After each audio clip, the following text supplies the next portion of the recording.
Good morning friends. आजची आपली नवीन concept आहे ती म्हणजे due date or also called as maturity date. आता मॅच्युरिटी डेट म्हणजे काय किंवा ड्यू डेट म्हणजे काय ते आपल्या छोट्याशा एक्झाम्पलच्या माध्यमातून आपण समजून घेण्याचा प्रयत्न करणार आहोत. तेच आपलं example, A draws bill on B.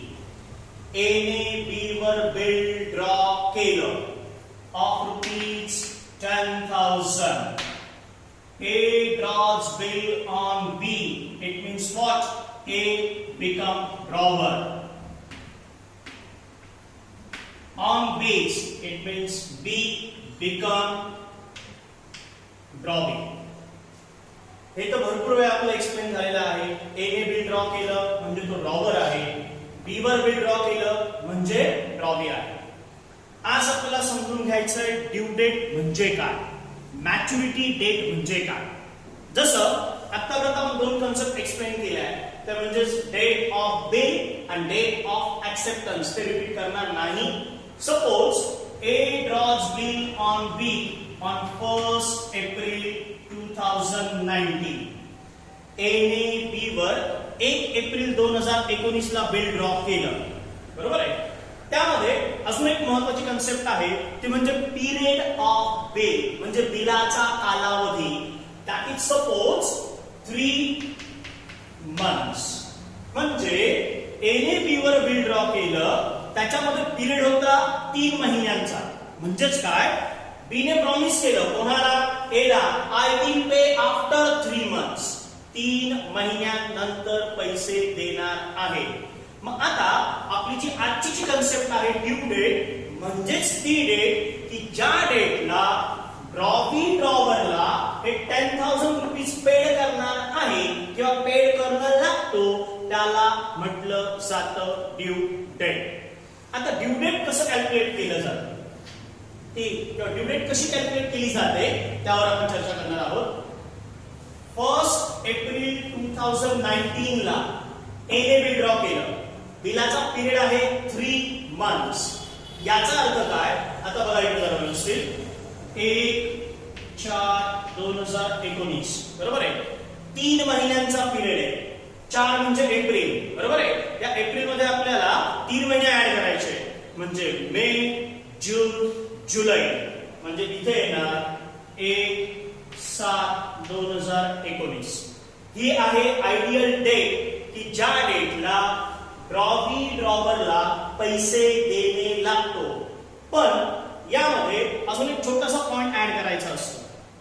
According to negotiable act, ड्रॉवीला पेमेंट करण्यासाठी काही एक्स्ट्रा डेज अलाउड केले जातात ऍज पर द रूल.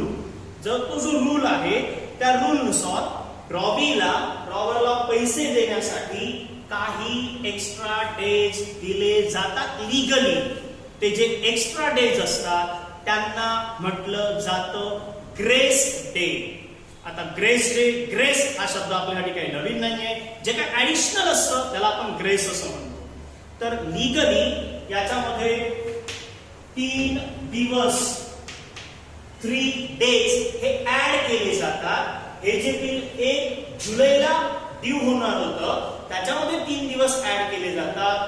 1 आणि 3 4, म्हणजे 4 जुलै 2019.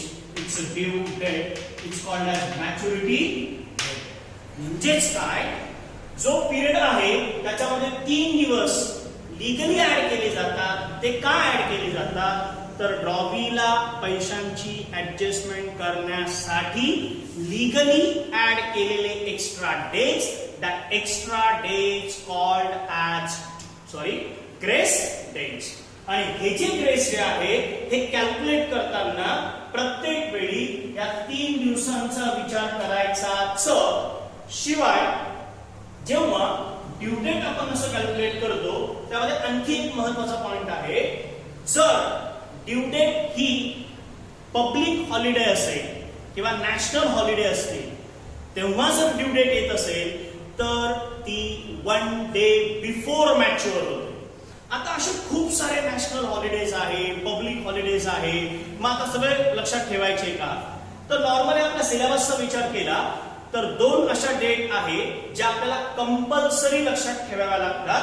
ते म्हणजे 26 ऑफ जॅन, सर्वांनाच माहिती आहे रिपब्लिकन डे आहे. जर ड्यू डेट 26 जॅनला येत असेल तर 1 डे बिफोर मॅच्युअर होते, याचा अर्थ ती होणार 25 ऑफ जॅन. मी पुन्हा सांगतोय, 26 जानेवारीला जर ड्यू डेट येत असेल तर ती 1 दिवस आधी मॅच्युअर केली जाते, याचा अर्थ 25 of Jan. Just like that 15 August is equal to 14 August, ज्याला म्हणतो आपण इंडिपेंडंट डे.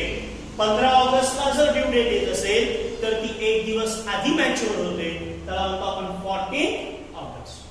ह्या 2 डेट आपल्यासाठी महत्त्वाच्या आहे. ड्यू डेट कॅल्क्युलेट करताना जर ह्या 2 ड्यू डेट येत असतील तर 1 दिवस आधी आपण बिल मॅच्युअर करतो. पुन्हा एकदा सांगतो, ड्यू डेट म्हणजे काय? ज्या डेटला ड्रॉवी ड्रॉवरला पैसे देणे लागतो त्या डेटला म्हटलं जातं ड्यू डेट. त्या ड्यू डेटलाच म्हटलं जातं मॅच्युरिटी डेट. ओके, आता नेक्स्ट कन्सेप्ट ते म्हणजे काय की एकदा की ड्रॉवीवर बिल ड्रॉ केलं की व्हॉट नेक्स्ट, त्या बिलाचं काय केलं जातं, ते बिल कुठे ठेवलं जातं, कोणाकडे ठेवलं जातं, कसं ठेवलं जातं, त्याच्या पुढच्या स्टेप्स काय आहेत, त्यावर आज आपण डिस्कस करणार आहोत. त्यामध्ये पहिली कन्सेप्ट आहे retaining the bill till due date. आता retaining bill till due date याचा अर्थ काय? रिटेन या शब्दाचा अर्थ आहे टू कीप विथ अस, स्वतःकडे ठेवणे. मग ते मिनिंग काय होतं? बिल स्वतःकडे ठेवायचं कधीपर्यंत? ड्यू डेट पर्यंत. तर पहिली कन्सेप्ट जरा एक्झाम्पलच्या माध्यमातून समजून घेण्याचा प्रयत्न करूया. Suppose A draws bill on B. एने बी वर बिल ड्रॉ केलं. ए झाला ड्रॉवर, बी वर बिल ड्रॉ केलं, बी झाला ड्रॉवी. अमाऊंट आपली 30 घेऊया, 10,000. सपोज बिल ड्रॉ केलं 1 एप्रिल 2019. आताच एक्झाम्पल घेऊया. बिल ड्रॉ केलं 1/4/2019 ला. Suppose period of bill 3 months, 3 महिन्यांचा कालावधी आहे. 1/4 ना, 5, 6, 7, 1/7 प्लस 3 दिवस grace day, extra day, additional days, म्हणजे ड्यू डेट होणार 4/7/19. आत्ताच समजून सांगितलं ड्यू डेट म्हणजे काय. ड्यू डेट याचा अर्थ ड्रॉवी ड्रॉवरला ज्या डेटला पैसे देणे लागतो त्या डेटला म्हटलं जातं ड्यू डेट. ती ड्यू डेट आपण कॅल्क्युलेट केली, दॅट इज 4 जुलै, 4 जुलै. ही आहे सिच्युएशन. आता आपण येऊया पहिल्या कन्सेप्ट कडे. पहिली कन्सेप्ट काय सांगते? Retaining the bill till due date. आता सिच्युएशन समजून घेऊया. ए ने बिल ड्रॉ केलं बी वर. याच्या आधीच्या कन्सेप्ट समजून सांगितल्या, थोडं रिवाइज करूया. ड्रॉवर बिल ड्रॉ करतो, ड्रॉवीला सेंड करतो. ड्रॉवीला बिल सेंड केलं. ड्रॉवीला बिल सेंड केल्यानंतर ड्रॉवी ते बिल एक्सेप्ट करतो. आता एक्सेप्टन्स म्हणजे काय ते पण झालंय. जेव्हा ड्रॉवी ते बिल एक्सेप्ट करतो म्हणजे काय करतो? त्यावर नाव टाकून साइन करतो. म्हणजे ड्रॉवीने ते बिल एक्सेप्ट केलं की that bill return to drawer. Sign केल्यानंतर ड्रॉवी ते बिल पुन्हा कोणाकडे पाठवतो? ड्रॉवरकडे. म्हणजे फायनली ते बिल साइन केल्यानंतर, ऍक्सेप्टन्स केल्यानंतर कोणाकडे असतं? ड्रॉवरकडे असतं. म्हणजे आजच्या तारखेला बिल ड्रॉवरकडे आहे. मग ड्रॉवर काय करतो? रिटेनिंग बिल स्वतःकडे ठेवतो. कधीपर्यंत स्वतःकडे ठेवतो? जोपर्यंत ड्यू डेट येत नाही तोपर्यंत. मग ड्रॉवरकडे बिल असल्यानंतर तो ड्यू डेटची वेट करतो, वाट बघतो. आणि ड्यू डेट जेव्हा येतं किंवा ड्यू डेट जेव्हा येते तेव्हा ते बिल ड्रॉवीला प्रेझेंट करतो. प्रेझेंट म्हणजे त्याच्या समोर मांडतो, त्याच्याकडे जातो, प्रेझेंट करतो, हे बिल घे आणि बिलाचे पैसे मला दे. आणि जेव्हा ड्यू डेट येते ते बिला बिल देणार आणि त्याच्याकडनं बिलाचे पैसे घेणार. That is called as bill retain till due date. त्याच्या पुढची अजून एक कन्सेप्ट आहे. जर समजा ड्यू डेटला ड्रॉवीने ड्रॉवरला बिलाचे पैसे दिले त्याला म्हणतात bill honour on due date. I repeat, bill honour on due date. आणि जर समजा ड्रॉवी ड्रॉवरला ड्यू डेटला बिलाचे पैसे देऊ शकला नाही, that situation is called as bill dishonor. Concept 11th ला पण झालाय आपल्या, हॉनर अँड डिसऑनर. जसं चेकच्या संदर्भात झालाय, चेक पास झाला, चेकचे पैसे मिळाले, that is called as cheque honour. आणि जर चेकचे पैसे मिळाले नाही, that is called as dishonour. Just like that, जर बिलाचे पैसे ड्रॉवीने ड्रॉवरला दिले तर त्याला म्हणतो bill honour on due date. आणि जर समजा ड्रॉवीने ड्रॉवरला बिलाचे पैसे दिले नाही किंवा देऊ शकला नाही तर त्याला म्हणायचं bill dishonour on due date. Okay, आताच आपण बघितलं की जोपर्यंत ड्यू डेट येत नाही तोपर्यंत ड्रॉवर ते बिल स्वतःकडे ठेवतो. That is called as bill retain till due date. आता आपण सेकंड कन्सेप्ट कडे जाणार आहोत, ते म्हणजे bill discounted with bank. Bill बँकेत डिस्काउंट केलं जातं. खरं सांगायचं झालं, बिल बँकेत डिस्काउंट केलं जातं हे इम्प्लॉइड आहे. Implied, it's taken to be granted आहे की बिल डिस्काउंट केलं गेलं तर ते बँकेतच डिस्काउंट केलं गेलं, इट्स बाय डिफॉल्ट आहे. म्हणजे जरी असा शब्द वापरला bill discounting or bill discounted, it's taken to be consider bill always discounted into bank. Okay, example तेच आहे, एक्झाम्पल बदललं नाही, समजायला अजून सोपं होईल.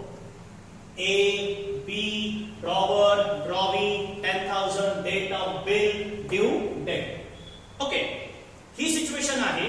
आता सेकंड सिच्युएशन कडे आपण वळणार आहोत, तर बिल डिस्काउंटिंग इनटू बँक. आता आयडियली काय होतं, सिच्युएशनचा विचार केला, ड्रॉवर कडे बिल आहे, बरोबर आहे. बिल जे आहे बी वर ड्रॉ केलेलं आहे. बिलाचे पैसे आपल्याला 4 जुलैला म्हणजे 4 जुलैला मिळणार आहे आयडियली. पण जेव्हा ड्रॉवरला ड्यू डेटच्या आधी पैसे हवे असतात. आता पैसे अशी गोष्ट आहे, बिझनेस इज रोल ओव्हर, म्हणजे प्रत्येक वेळी बिझनेसमध्ये पैशांची आवश्यकता असते, वर्किंग कॅपिटलची आवश्यकता असते. तेव्हा कधी कधी ड्रॉवर असा विचार करतो की आपल्याला ही अमाऊंट ब्लॉक करून ठेवायची नाहीये, ती आपल्याला लवकरात लवकर रिअलाइज करायची, मिळवायची आहे. मग अशा वेळी काय करतो ड्रॉवर, ते बिल बँकेमध्ये डिस्काउंट करतो. ते बिल बँकेमध्ये डिस्काउंट करतो याचा अर्थ काय, सिंपल आहे. ड्रॉवरने बिल ड्रॉ केलं, ड्रॉवीकडे पाठवलं, त्याने ते एक्सेप्ट केलं. एक्सेप्ट केल्यानंतर रिटर्न टू ड्रॉवर, म्हणजे आजच्या तारखेला बिल हे ड्रॉवरकडे आहे.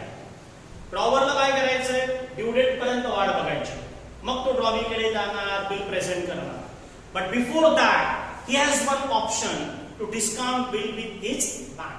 तो काय करतो, एक ऑप्शनचा यूज करतो, ते म्हणजे बिल बँकेत डिस्काउंट करतो.